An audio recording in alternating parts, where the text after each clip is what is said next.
We are back on the Visionary Mindset podcast here with guest Ulises, and we are diving right into his story and his vision for his life. So thank you for joining the show today. Dude, thank you for having me on, bro.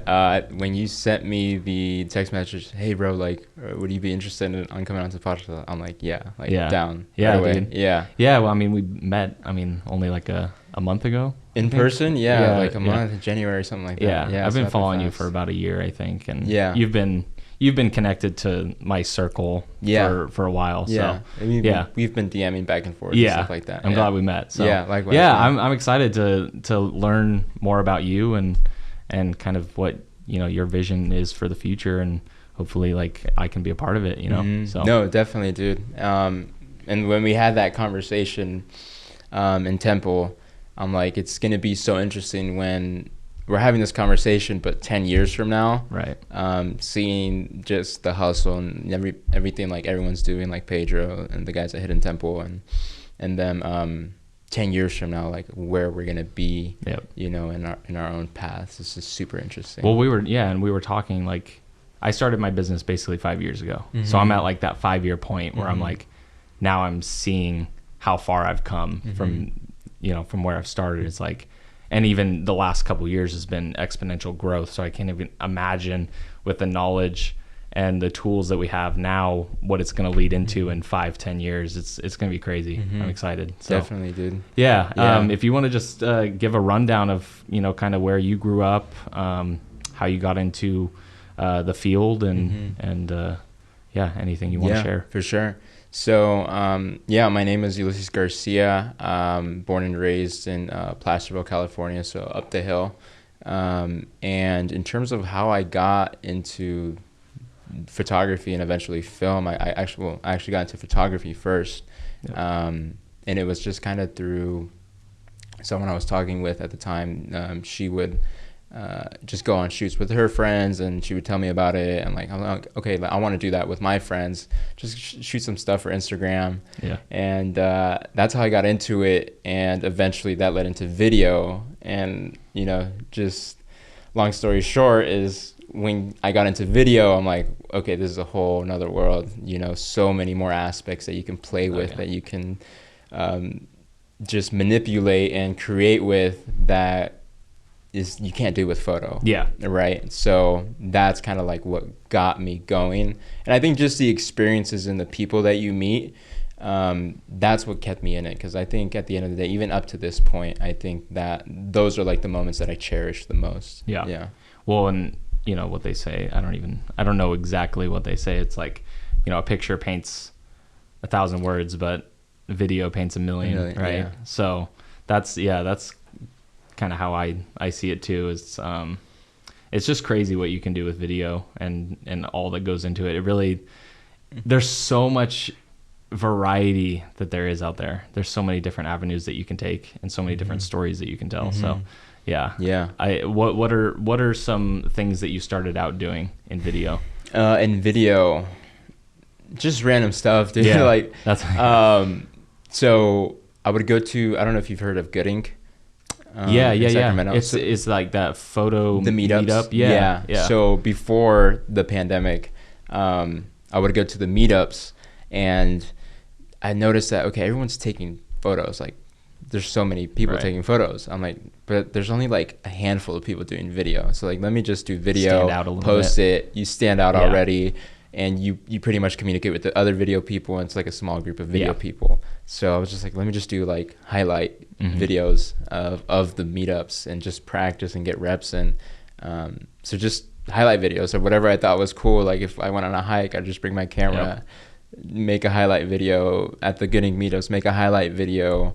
Whenever we go to like the field and play soccer or something, like make a highlight video, just record clips of what I thought was cool and what we were already doing, and just make a highlight video. So that's kind of how I started and learned editing through that as well. Those photo meetups, I never went to Good Ink, but one guy that I have worked with, and one of my really good friends, he's actually older, he's in his 40s, Glenn Robinson, who I'm gonna have on the show later at some point, but I actually met him at a photo meetup, it was in El Dorado County, and it was when I was kind of starting my business, and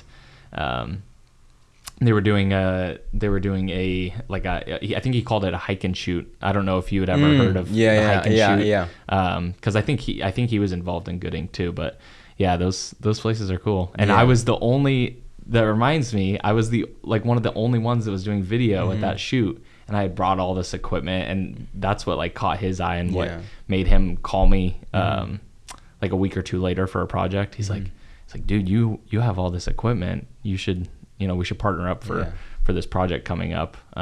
So yeah, it was cool. Yeah. Just standing out at that point. You just meet so many people. And I think that was one of the tricky things, because there'd be like models at the meetups, right? At the Gooding meetups. And like I said, so many photographers, right? And it'd be hard to kind of get in there. It's more of the people that have been there. Yeah. But like if, the model's way more open to like film with you or work with you at, just during the meetup time, if she's like, oh, okay, it's a video, maybe they could use video for their portfolio. Right. Maybe they want to get into more acting type of things. Right. So even from that standpoint as well, because it's going to be a lot of the same photos from the same more angles. Or less. Yeah. Most of the people are bunched up together. Yeah. And I just feel like I just didn't want to get the same photo as 20 other people. Yeah. It's the same thing with going out and shooting like landscape stuff. Going out with people before, I'm like, I want to figure something else out to do, like do something more creative, because it's when you have everybody posting the same stuff, photos, or trying to get to like different like viewpoints, if you are going to shoot landscape, like some other angle, there has to be some sort of barrier of like entry in terms of like, okay, if I get over this, I know I'm going to get a shot that maybe a few people, if not, and like no one has, so sometimes you have to break the rules. Sometimes you have to break the rules to get it, but we don't talk about that one too much. I feel it. So you got into video what age? This wasn't it's like too 18 long. Okay. Yeah. And how old are you now? I'm 21. Yeah. Damn. Yeah. Damn, what? I thought you were the same age as me. That's crazy. Yeah. Okay. I get that a lot sometimes. I'm like, the oldest I've gotten is like maybe 29. Wow. Which throws me off, I would have said that you're the same age, if not older. Yeah. That's crazy. Wow. Okay. So 21, you started about 3 years ago. Yeah, I started like around when I was 17. Like 17 is like when I was like, okay, I want to learn photography, and then 18 is like when I started doing those highlight videos. Damn. Yeah. Okay. And then you just started networking.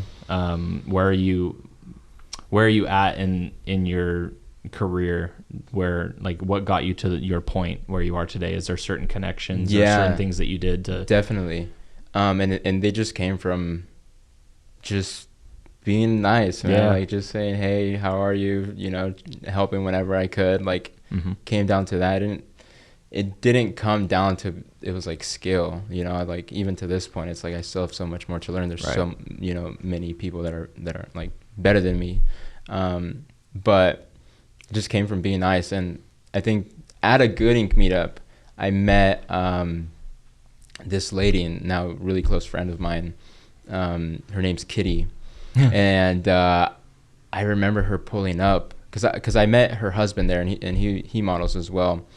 And he's like, oh, like my wife's about to pull up, like, with our kids, and like she's on her way back from LA, like from a Walmart shoot. And I'm just like, I didn't, because like I'm like fresh onto like the scene, like it's like Walmart, LA, like I don't really believe it. It might just be lying.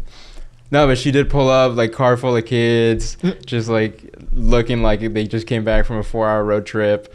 And I was like, well, he wasn't lying. Like, shot with them, after, because she's kind of like a manager for models, right? So not just her kids, but, other models. Yeah. So she would say, hey, can you shoot this person, because they need to update their portfolio or something, so that they can sign to this agency. And we would do that and get some lifestyle portraits, things like that, depending on what they're trying to do with their modeling career. So I did that, and I was like, wow, so they weren't lying. Like they're really plugged into like modeling for Walmart, for Nike, Old Navy, and This and then is legit. legit. I'm like, wow, this is, you can really do this stuff. Like it's bigger than just at the time I was like, okay, like I only knew this world in SAC and like the meetups. That's all I knew. I'm like, what? There's actual. That's kind of like when I got a glimpse of like industry and the commercial industry and all that especially stuff. growing up in Placerville. Yes, That's everything. Small town. Yeah. So like coming to SAC, like driving in one-way streets, I'm like, this is a lot. Yeah. Because I grew up in Cameron Park, and that's pretty small town. And just the last few years, and very, very accustomed to the area now. Yeah, I feel you. Yeah, it is a lot, dude, and it's exciting because it's like, wow, like there's a lot more that you can do. And through her, she had a like I said, so she was managing these models, so she threw on a runway fashion show, and she asked me, hey, come be a photographer. And then that's how I met another super like important person in my life and in my career. Is his name's Teddy, Caravan Film Crews. That's his company, and through him, like he's just been sort of like just like a mentor and someone that he's always just been teaching me and stuff like that, new things. And again, just saying yes to opportunities. How can I help? All the time, and just being a team player on sets, helping out like whenever I could and learning. And I remember this one time in particular, and he always gives me a crap about this. He's like, I shot a wedding ceremony in HFR, so it was all like slow-mo. Okay. So instead of like 24. Yeah. Oh man, everything. Yeah, all of it. And like looking back now, it's like, okay, it's not the end of the world type of thing, right? Like I recorded it. It plays back in slow-mo, right? You still just have to sync it. Yeah, at least it's not gone. Yeah. But I got like really pissed off with myself, and he was like, that's when I knew I should keep you around because I knew that you cared. Yeah, someone who wouldn't care, you're gonna adjust. Yeah, you're not gonna do learn. it again. Yeah, because it like hurts. You're like, oh my god, like how could I do something so at the time just so simple, just changing the setting. And I was like, okay, that makes sense. Yep. Thank you for that. Now every time you are making sure. Exactly. Yeah. So I didn't just learn like a lot from like the creative side, the business side as well. Right. He kind of introduced me to the business side, because that's something that is when you go into freelancing and doing your own thing, they don't teach you. It's not just it's not just filming all the time. Like that's maybe less than 10%. It's business, and there's the creative side, but there's business. A lot of it is business, things that you got to handle. So, just being able to pick his brain and learn from his own experiences just been super helpful. So I definitely like those two people, stand out, and their network stand out. Like, that has just been super pivotal in my growth, the past few years. Yeah, it's huge. The business portion is huge. Yeah. Because, I mean, if you don't have the business portion, eventually you're going to get eaten up. And the creative side it's going to start wearing on you, because you're going to start doing more than you should be for the clients, right? Yeah. That's why even this last year, literally, I was like, I got to get these contracts dialed in. I got to get these contracts dialed in every single note, because there's been too many times where I'm working overtime, or I'm getting screwed over. Clients are coming back to me, pissed off about certain things, and it's like, okay, well, we talked about this. Yeah. Yeah. But having everything dialed in, everything up front, just makes everything more smooth. That way you can just focus on being creative and dealing with that. And it's not even the client's fault. It's like in those situations, I like to blame myself, because it's it's both. Making sure that it's dialed in, the expectations are set straight, right? And if there is scope creep, you adjust it accordingly, and everyone's on the same page. But yeah, like that's how it was for me too. Like 2020, because I was just shooting photos and videos at the time, and when it happened, I'm like, okay, I need to understand how what I'm doing plays a bigger role. Like what is that role that it plays in the bigger picture? I mean, that's kind of like when I got into marketing and then like sales and branding. Yeah. And you know, you kind of go deeper if you want to go, you know, another level deeper. It's like psychology and all that stuff, you know. So, yeah, like it's super essential. We'll talk about that because that leads into, I feel like, more of what you envision in the future. Am I wrong? Yeah. No, you're right. You're right. The steps you're taking that I've seen on social, and it seems like you're, you know, focusing more on you know, how clients think and how we can market to people and how people, you know, absorb stories and how it affects, you know, just how it affects everything. So, if you want to talk about that and kind of your vision for growth in the future. Yeah. So like I said in the other podcast that I was on and I posted about this, it just comes down to communication. Yeah. Human behavior, like communication, person to person.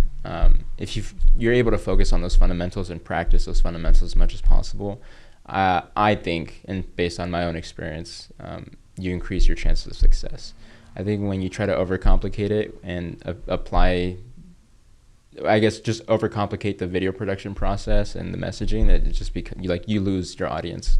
And I feel like sometimes a lot of the videos that people expect to grow their businesses or have this certain impact, they don't, because one, they don't have the messaging at all, or maybe it's off, or they're not talking to the right people. You know, they make a video for this, but it's, you know, not meant for the right audience. Sometimes they don't understand who their audience is. They don't, you know, and that kind of goes into like the psychology of like, okay, what kind of identity archetyped are they? So that, for me, I find is super helpful for other companies, but it's something that personally interests me a lot, you know, understanding human behavior and how I can apply that to video, and based off that, come up with strategies for different businesses when they want to create videos for their business, and how that can be as effective as possible for when they do produce those. Right. So are you studying like big companies? Because I mean, you know, some of the biggest companies like Nike is great at, you know, touching their customers, and it sells, right? I mean, I've seen since 2020 some of the stuff that they were doing with their video production and how they market. It's like, it's crazy. Yeah. So I don't know what companies you might be studying, but I'm sure you're studying some of the big guys. And that's part of it, really, combining that with the fundamentals of psychology and marketing, and connecting that, like, okay, why did this video, like, why is it so effective? Right? And it's because, well, the stories that we play in our heads, we see ourselves as the hero, and if you're able to market to those people that are constantly playing, you know, that story in their heads, aka athletes, or just in any, you know, industry that Nike targets, it's like, that's effective, because it's not about the product, it's about, does the person that I'm showing this, do they see themselves in the story that I'm telling? Yeah. Right? Yep. Nike's just the tool to get them from point A to point B, and it gives you that feeling. Yep. Right? And something that I got from Donald Miller, Story Brand, is your product or service is not the hero. Your customer is. Your product or service, just like I said, helps them get from point A to point B. Right. Your product or service causes that transformation, but it is not the hero. Yeah. Damn. That's profound. Yeah. Yeah, but I like the way that he puts it like that, right? Because it simplifies it, but it gets to the point where a lot of people can understand it. It's like, okay. Yeah. Damn. So are you leaning more towards like marketing side of things, like going forward? Like, what are you interested in most? Like, are you wanting to be behind the camera? Are you wanting to, you know, edit and tell stories that way? Are you wanting to manage a marketing company and help, you know, produce these projects? What are you? Yeah, I think it leans more towards the consultancy side, the strategy side, and then managing, putting the right teams together, and then managing those teams in order for us to create the result that we're going for. So That's more awesome. kind of towards the directing side, and then the managing. Managing the Yeah. that's part of it, right? But the marketing, agency. yeah, marketing agency, branding agency. You have a name, right? Yeah, yeah, Odyssey what's it? Media. Yeah. Okay. Mm-hmm. So you have that. Yeah, you're so just growing. growing that. Yeah. Nice. Mm-hmm. Awesome. Yeah, man. Damn, we live in Placerville. So you live in Placerville? Yeah. now?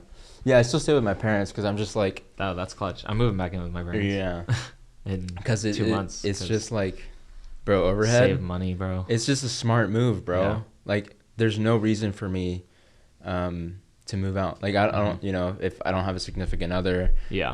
or like, maybe with gas kind of going up, maybe I'll consider moving. But, even then, it's like, I'll live like quote unquote, Gary Vee's like humbly for now. Yeah. And then just build capital and learn these things, have a place to fail, but learn and apply, and then go out and just like, That's if you can do it. yeah. I moved out. I moved out like a year after I graduated high school, but that's because I had a really good opportunity living with my buddy in Sac, and his parents owned the house, so I got really cheap rent. Yeah. And I was going to Cosumnes River at the time, but it worked out. It worked out really good starting out, but now I'm like with all the overhead that I have, and paying rent for obviously this place and all the stuff, all the expenses that I have, plus rent, living at the apartment. My parents are moving back. Like, this is a perfect opportunity, especially if I want to get a house. So, like, bro, it's like the long-term play. It's like short-term, it might be nice to like whatever, have your own place, but long-term, it's like just be a patient. Yeah. Learn, apply, and I mean, I'm super grateful, that I'm able to do that, and I think just traditionally, like, that's how the Hispanic culture really is. Yeah. But yeah, I mean, I think for me, it's just like making sure that I don't, just because that is the situation, I'm not comfortable. Yeah. Like in that situation, I'm always pushing myself to learn new things. Yep. And just hustle every day so that when the time comes that I feel like I need a balance, or I even want to balance, like I can. Yeah. Right. And I have the skill you sets. You have the skills. You have the capital. Capital, everything. Capital is a big one. Capital, bro. It's huge. Yeah. And there will come a point. There will come a point where you're gonna be like, oh yeah, I need to leave. Yeah. And even like if I'm able to even bust some moves like with X amount of capital that I have by then, like, and I'm still there like next year, but I've already have moved, like real estate or investing or other, ventures that I want to do, like, but I'm thinking long term for I'm all about long term. Yeah. That's I want to get my like primary residence, and I know moving back in with my parents will allow that to happen next year, but I want to get my primary residence so that way I have my own place. Yeah. I'm building equity in my home. Yeah. It's my own place. You're building your business, which is an asset in itself. You're learning new skills. Money with rent. I can then start saving for other investments. Exactly. Real estate is going to be super blessed, man. Super blessed and humbled to be able to do what I do and be in the position that I am. You create videos with intent. Mm-hmm. It's very strategy led instead of like, okay, let's just book a date. Right. Here's what it is. Like, we like to partner with the client of, okay, what is your goal? Let's work together, or you can give us the responsibility. But even at that point, we still want to make sure that we'll be checking in with you, at certain phases so that we're on the same page. And because I feel like it's super sketchy in concept development, pre-production, production, post-production, if you just have one deadline. Right. It's like scatter those deadlines to 3 deadlines, because with one deadline, it's such a risk of building expectations and then destroying expectations. Yeah. If you have checkpoints, basically. If you have checkpoints, yes. Yeah. If you have checkpoints, regardless of if you have the full responsibility or if it's more like of a collaborative effort, everyone's on the same page and you understand, okay, which direction you're moving. Yep. And that's important. Like, the direction that you're going in is so much important than like trying to get it done fast. And I think that's why strategy, like, led video production is super important, because then you don't risk losing time and money and like you're just basically like it's better for both sides. It really is. Yeah, you're just like quote unquote spraying and praying with your video content. It's like, you don't want to do that. That's really risky. Yep.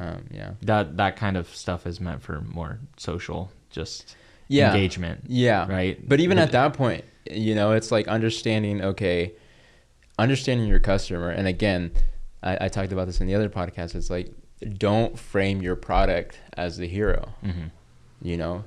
Talk about the features, but how does that benefit their life? What transformation does that have on your customer's life? Yes. Because if you just say me, it's like people tune out. But if you make it about your customer, how can you help them? And understand what problems they have. And do that in either an informational or entertaining way, or touch them emotionally.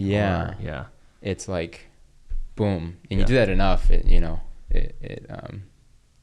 I think long term that's what builds your brand. Obviously, brand building goes beyond that. I mean, it's your customer service, it's every single touch point that a customer has with your business. But I mean, everyone's always on their phone, so if at least on the video side or on the content side, every interaction on that end, if it's impactful, then you're already a good chunk of the way there. I'm actually curious, because this is super funny for me. How are your conversations when you're doing sales now to when you first started? Well, when I first started, I was super nervous.